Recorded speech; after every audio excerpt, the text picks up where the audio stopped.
இந்த இடத்தில் தான் கூற வேண்டும், இந்த இடத்தில் கூறக்கூடாது என்ற எந்த நிபந்தனையும் கிடையாது. இவ்வளவு நேரம் இத்தனை முறைதான் கூற வேண்டும் என்ற நிபந்தனையும் கிடையாது. எங்கு நமக்கு முருகனின் அருள் வேண்டும் என்று நினைக்கிறோமோ அங்கு இந்த மந்திரத்தை கூறலாம். முழு மனதோடு முருகப்பெருமானை நினைத்து இந்த மந்திரத்தை கூறுங்கள். கூறினால் முருகனின் அருளால் உங்களுடைய வாழ்க்கையில் இருக்கக்கூடிய தடைகள் தவிடுபொடி ஆகிவிடும் என்று நம்பப்படுகிறது. மந்திரம் இதோ. ஓம் ஐம் சம் சரவண பவாய நமக.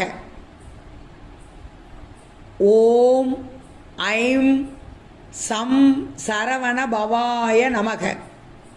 எளிமையான இந்த மந்திரத்தை உங்களுடைய மனதிற்குள் முருகப்பெருமானை நினைத்து கூறிக்கொண்டே இருக்கும்போது முருகனின் அருளால் எதை நினைத்து கூறுகிறீர்களோ அது நடக்கும் என்று நம்பப்படுகிறது.